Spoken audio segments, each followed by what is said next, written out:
Assalamualaikum warahmatullahi wabarakatuh.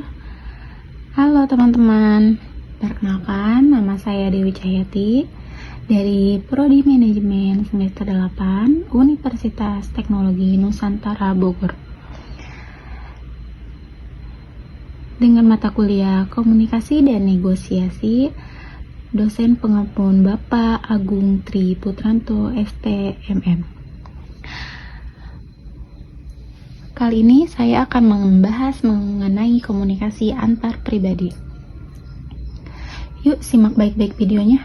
Sudah pada tahu belum ya, kira-kira apa sih yang dimaksud dengan komunikasi antar pribadi?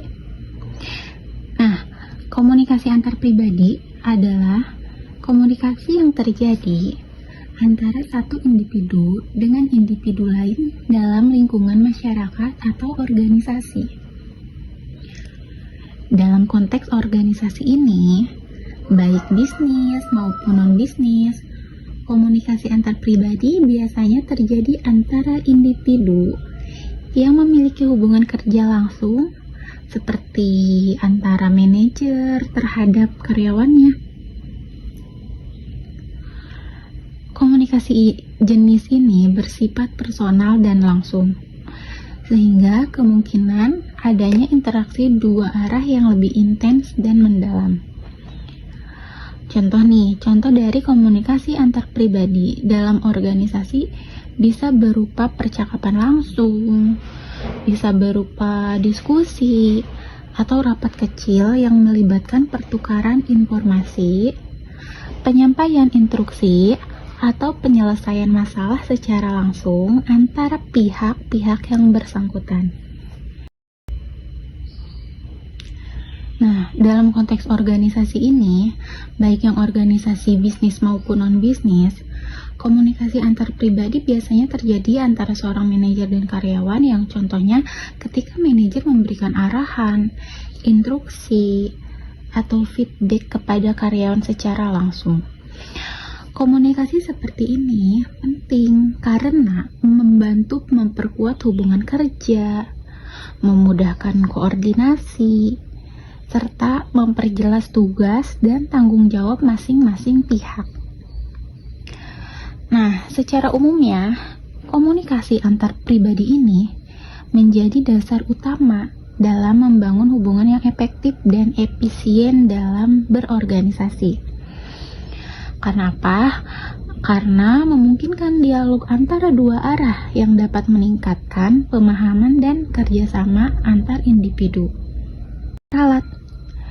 Adapun jenis-jenis komunikasi antar pribadi yaitu yang pertama, komunikasi verbal. Yang kedua, komunikasi nonverbal. Yang ketiga, ada namanya komunikasi tertulis.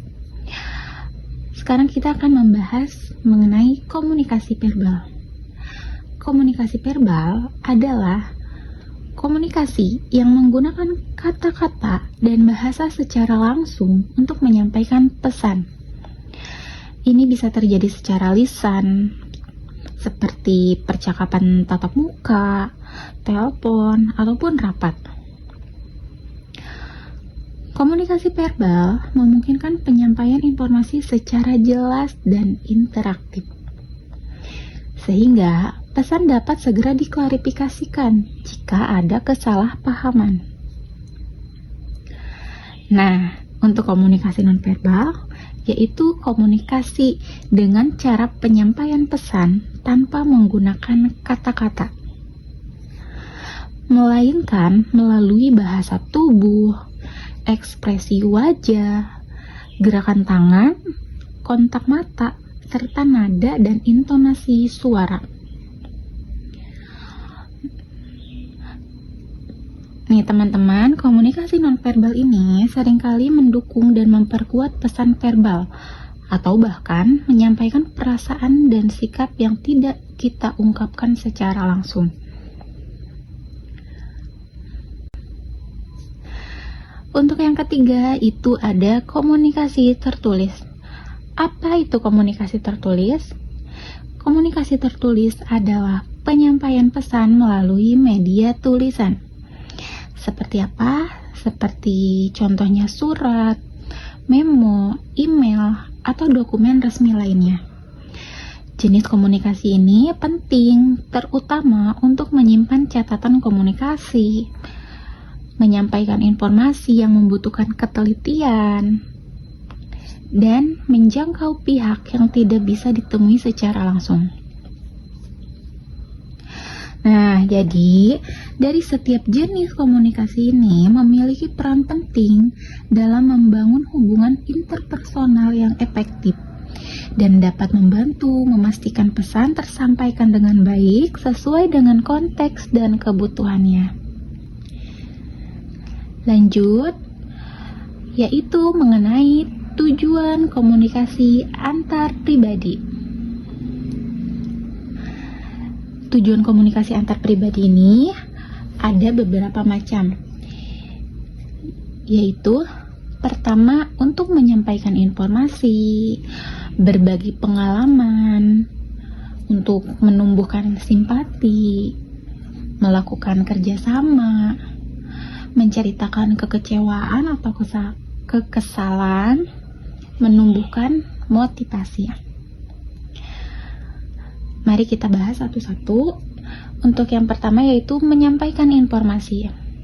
Nah, tujuan komunikasi antar pribadi untuk menyampaikan informasi yaitu tujuan dasar komunikasi antar pribadi dengan menyampaikan informasi secara jelas dan tepat agar penerima dapat memahami pesan yang disampaikan. Kedua, berbagi pengalaman.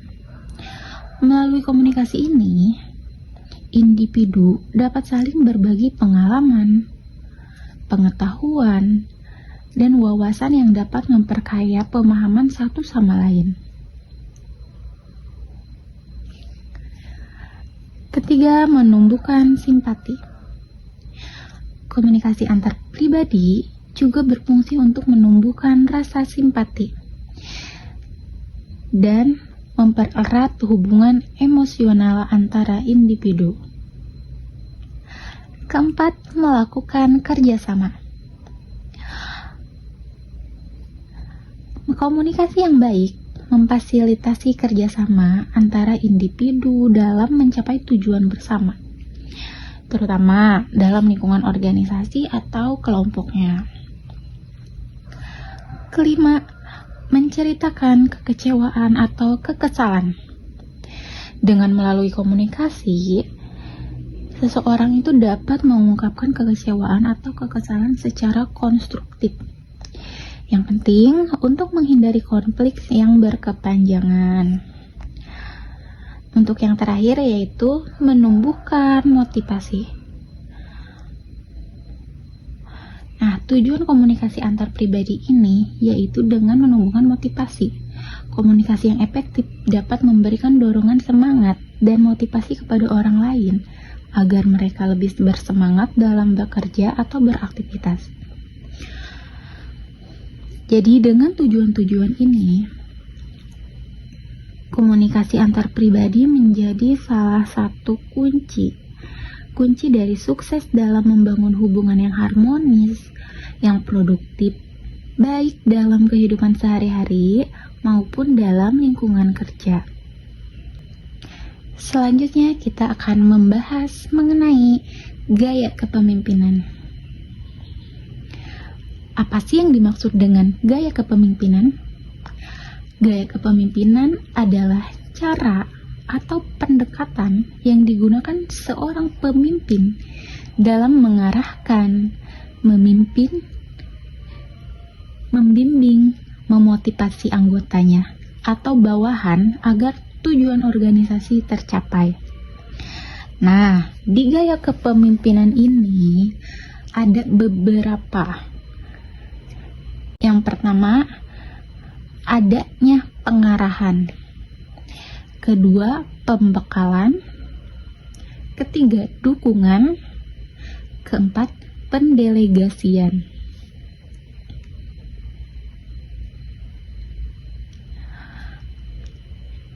Apa yang dimaksud dengan pengarahan?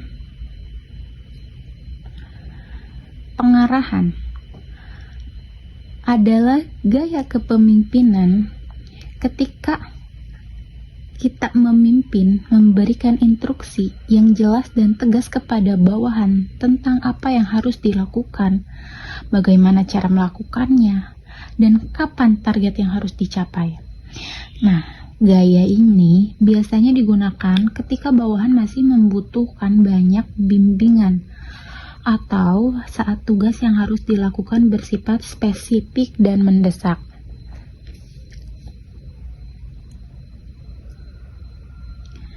Lalu ada pembekalan. Dalam gaya pembekalan ini, pemimpin tidak hanya memberikan arahan, tetapi juga mendampingi bawahannya dengan cara memberikan motivasi, memberikan pelatihan, dan memberikan umpan balik. Nah, pemimpin yang membantu mengembangkan kemampuan bawahannya sekaligus dengan menjaga semangat kerja mereka. Gaya ini cocok saat bawahan mulai mandiri, tapi masih memerlukan bimbingan. Selanjutnya, dukungan.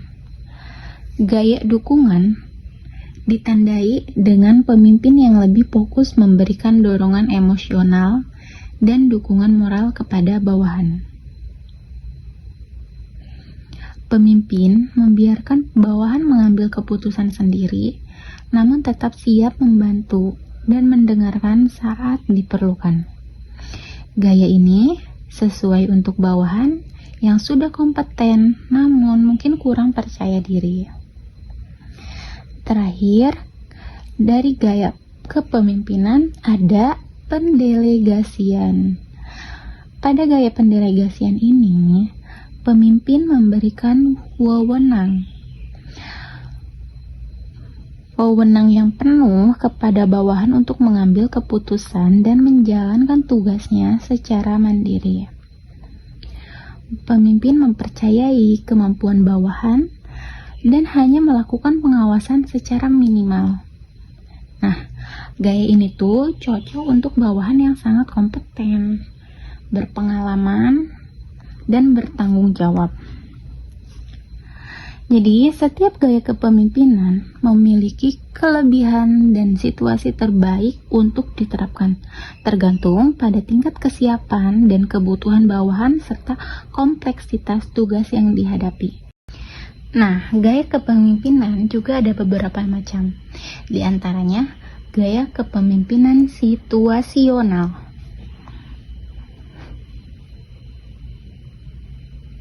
Gaya kepemimpinan situasional adalah gaya kepemimpinan yang diterapkan oleh seorang manajer yang dapat berubah seiring perubahan dinamika yang berkembang dalam diri karyawan. Jadi, gaya kepemimpinan situasional ini adalah pendekatan kepemimpinan yang fleksibel, di mana seorang pemimpin atau manajer menyesuaikan gaya kepemimpinannya berdasarkan situasi yang sedang dihadapi, terutama berkaitan dengan tingkat kesiapan, kemampuan, dan kemauan karyawannya. Artinya, gaya kepemimpinan ini tidak kaku atau satu pola saja, melainkan bisa berubah-ubah tergantung kebutuhan, kondisi tim, dan dinamika yang berkembang.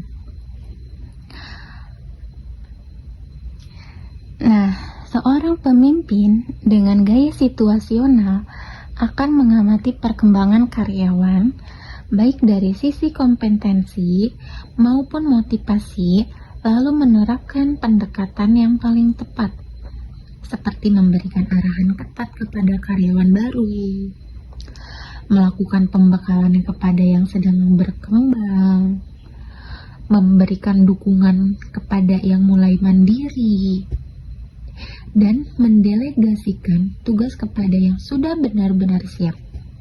Dengan cara ini, komunikasi dan hubungan kerja menjadi lebih efektif karena disesuaikan dengan keadaan nyata di lapangan.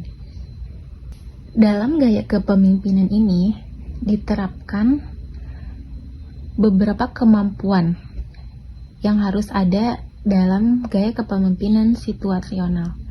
Di antaranya, yang pertama, adanya keterampilan analitis. Yang kedua, adanya keterampilan fleksibilitas. Yang ketiga, adanya keterampilan komunikasi. Keterampilan analitis sangat penting bagi seorang pemimpin karena memungkinkan mereka untuk mengambil keputusan yang tepat berdasarkan pemahaman yang mendalam terhadap situasi yang sedang dia hadapi. Dalam gaya kepemimpinan situasional ini, keterampilan digunakan untuk menilai kondisi individu maupun tim secara objektif, seperti menilai apakah seorang karyawan membutuhkan arahan langsung atau justru sudah siap menerima pendelegasian tugas. Nah, dengan kemampuan ini, seorang pemimpin dapat melihat pola perilaku dan performa karyawan, memahami apa penyebab munculnya hambatan, serta bisa mengidentifikasi peluang untuk perbaikan atau pengembangan. Keterampilan analitis juga membantu pemimpin untuk memetakan kekuatan dan kelemahan anggota timnya, sehingga dapat menyusun strategi kepemimpinan yang lebih efektif dan efisien. Selain itu, pemimpin yang memiliki keterampilan analitis ini akan lebih mudah dalam mengantisipasi resiko, merencanakan tindakan jangka panjang, serta mengukur dampak dari keputusan yang diambil. Ini penting karena situasi di lingkungan kerja selalu berubah dan gaya kepemimpinan harus disesuaikan secara terus-menerus agar tetap relevan dan berhasil. Yang kedua, keterampilan fleksibilitas. Keterampilan fleksibilitas merupakan kemampuan penting yang harus dimiliki oleh seorang pemimpin, terutama dalam menerapkan gaya kepemimpinan situasional. Pemimpin yang fleksibel mampu untuk menyesuaikan pendekatan dan gaya kepemimpinan sesuai dengan dinamika yang terjadi di lingkungan kerja, baik itu perubahan dalam tim, target organisasi, teknologi, maupun kondisi eksternal yang tidak terduga.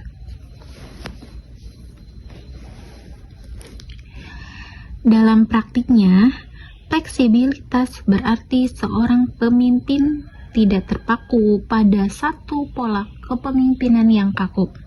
Misalnya, ketika seorang karyawan baru masuk dan belum terbiasa dengan sistem kerja, pemimpin mungkin harus menerapkan gaya pengarahan. Namun, ketika karyawan tersebut mulai menunjukkan perkembangan, maka pemimpin perlu beralih ke gaya pembekalan atau bahkan dukungan. Jadi sesuai dengan tingkat kesiapan dan kemandirian si karyawannya. Fleksibilitas juga terlihat dalam kemampuan pemimpin untuk mengganti strategi saat rencana awal tidak berjalan sesuai harapan, serta tetap menjaga motivasi tim di tengah ketidakpastian atau tekanan. Pemimpin yang fleksibel tidak mudah terpaku pada ego atau cara yang lama, tetapi terbuka terhadap umpan balik, ide baru, dan siap mengambil pendekatan berbeda jika dibutuhkan.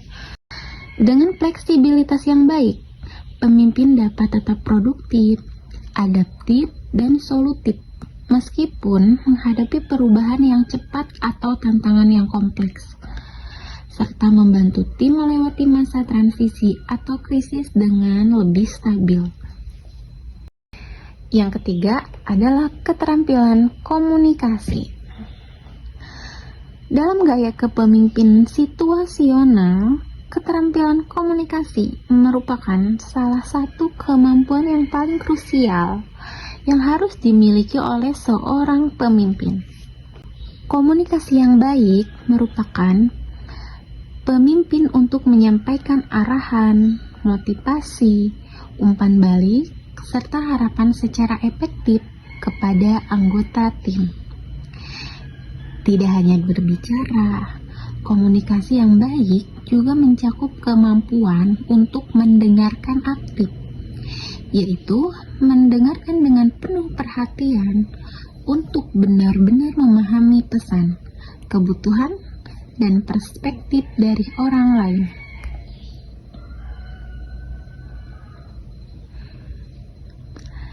Pemimpin yang memiliki keterampilan komunikasi yang tinggi mampu untuk membangun kepercayaan, mampu menciptakan lingkungan kerja yang terbuka, dan mendorong partisipasi dari tim.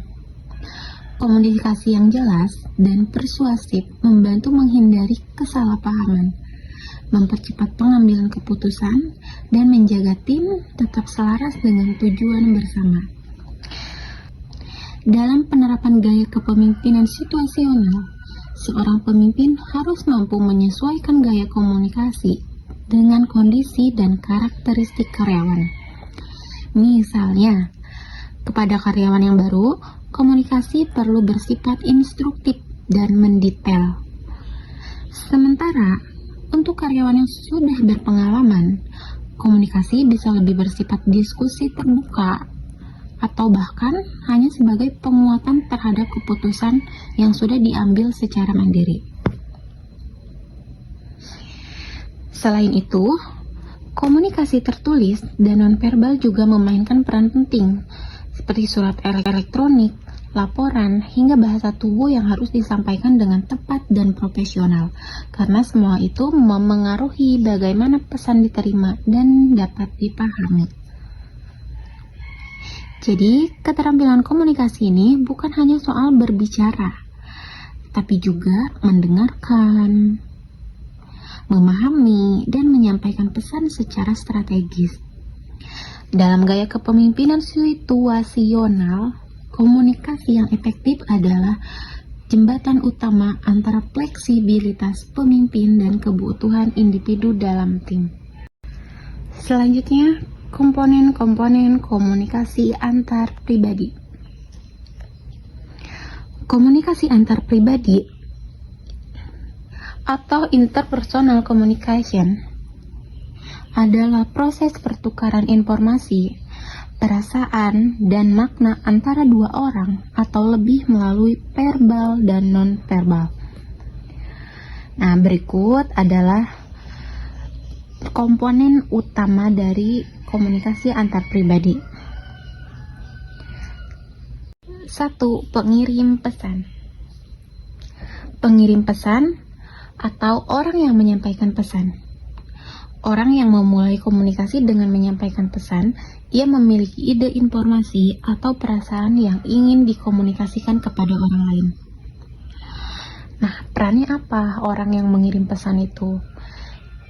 Yaitu orang yang merumuskan pesan dengan jelas, menentukan saluran komunikasi yang tepat, memastikan niat dan tujuan komunikasi yang tercapai. Contohnya seorang teman yang memberi saran kepada temannya tentang pilihan jurusan kuliah. Yang kedua ada pesan. Pesan atau informasi gagasan yang disampaikan. Jadi pesan ini adalah isi atau informasi yang dikomunikasikan oleh pengirim. Pesan ini bisa berupa kata-kata, verbal, gerakan tubuh, non-verbal, atau emosi serta perasaan. Untuk jenis pesan ada verbal dan non-verbal. Yang verbal seperti percakapan, tulisan, diskusi. Non-verbal seperti ekspresi wajah, nada suara, dan bahasa tubuh. Contoh, dalam kata, kamu bisa melakukannya. Nah, dalam kata itu adalah pesan motivasi. Yang ketiga, saluran komunikasi. saluran komunikasi atau media yang digunakan untuk menyampaikan pesan itu, seperti lisan atau tulisan. Jadi media ini atau cara yang digunakan untuk menyampaikan pesan dari pengirim ke si penerima. Pilihan saluran dapat mempengaruhi kejelasan dan efektivitas komunikasi. Jenis-jenis saluran biasanya lisan langsung seperti tatap muka atau telepon, ada tertulis seperti surat, email, atau pesan teks, visual seperti video, gambar, atau simbol. Contohnya seperti mengirim pesan motivasi melalui WhatsApp. Lalu ada penerima pesan. Penerima pesan atau orang yang menerima pesan. Orang yang menerima pesan mendengarkan, membaca, atau melihat pesan yang dikirim oleh si pengirim.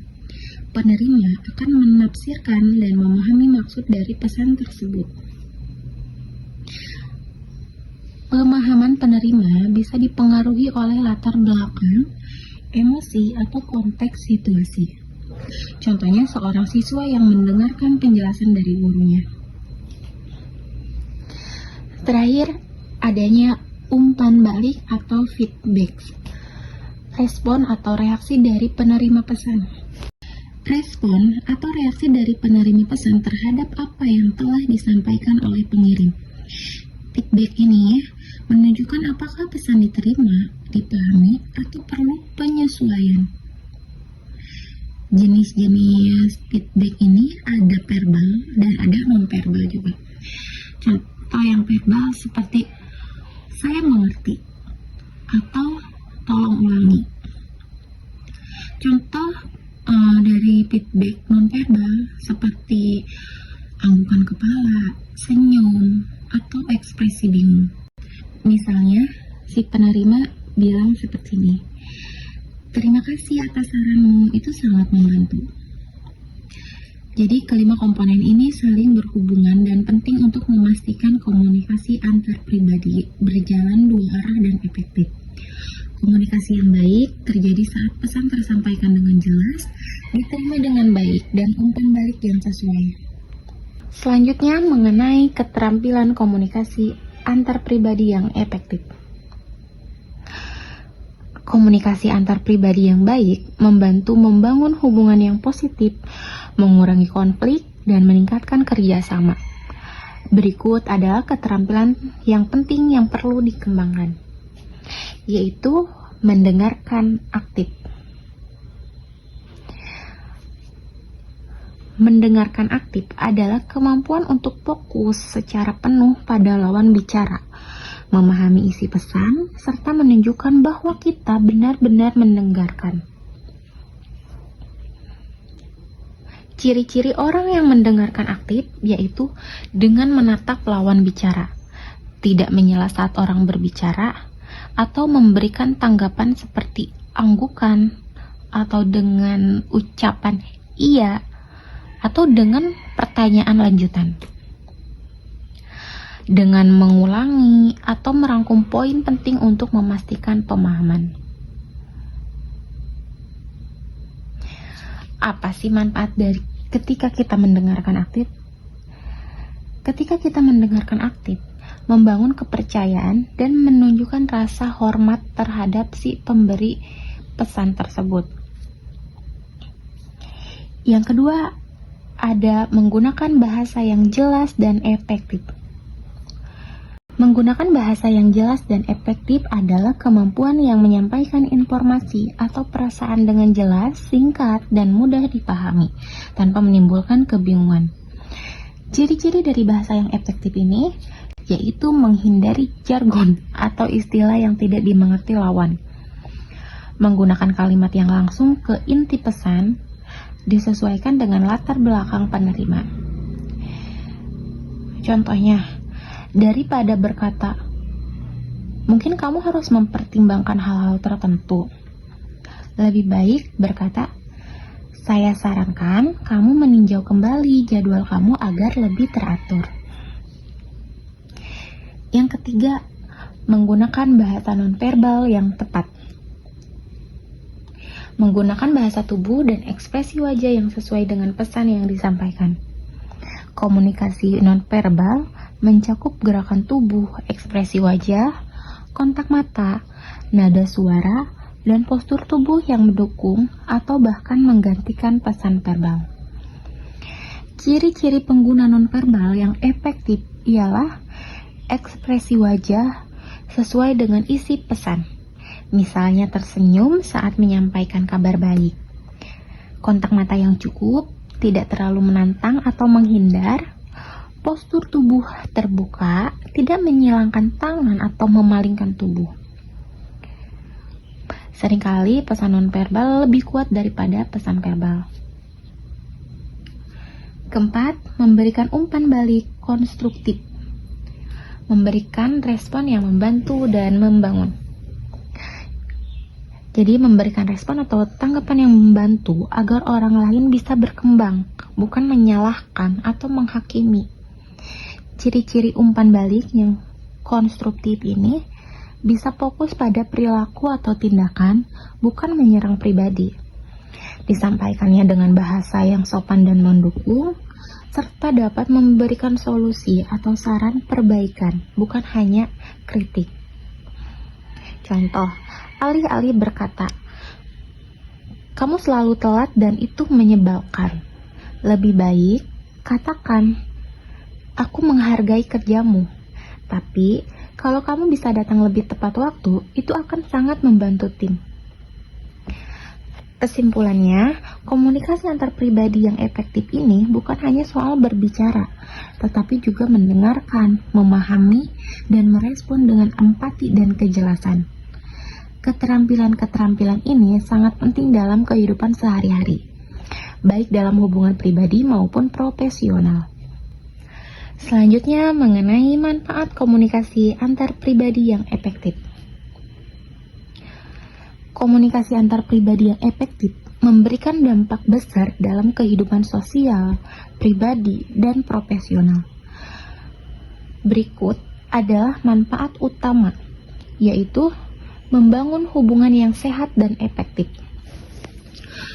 Komunikasi yang terbuka dan jujur memperkuat ikatan antar individu, baik dalam keluarga, persahabatan, maupun lingkungan kerja. Dampaknya biasanya terjadi saling pengertian dan penerimaan, hubungan lebih langgeng dan bermakna. Kedua, meningkatkan kepercayaan dan kerjasama. Komunikasi yang baik menciptakan komunikasi yang aman dan nyaman, di mana orang merasa dihargai dan dipercaya. Dampaknya anggota tim atau pasangan lebih terbuka, kolaborasi menjadi lebih lancar dan produktif. Yang ketiga, mengurangi konflik dan kesalahpahaman. Pesan yang disampaikan secara jelas dan disertai dengan mendengarkan aktif dapat mencegah salah tafsir yang sering menjadi sumber konflik.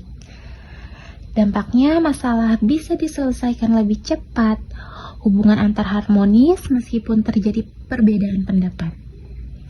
Yang keempat, meningkatkan kepuasan dan kebahagiaan dalam hubungan interpersonal. Ketika komunikasi berjalan lancar, orang merasa didengar, dihargai, dan dimengerti. Jadi, hal ini menumbuhkan rasa puas dalam hubungan. Dampaknya kesejahteraan emosional bisa meningkat, hubungan menjadi sumber dukungan dan kebahagiaan. Jadi, komunikasi antar pribadi yang efektif ini adalah fondasi yang penting dalam menjalin dan mempertahankan hubungan yang harmonis dan produktif. Dengan keterampilan komunikasi yang baik, seseorang dapat membangun hubungan yang kuat, menghindari konflik yang tidak perlu, dan menciptakan lingkungan yang saling mendukung. Oke, itu aja yang saya sampaikan. Semoga bermanfaat. Terima kasih.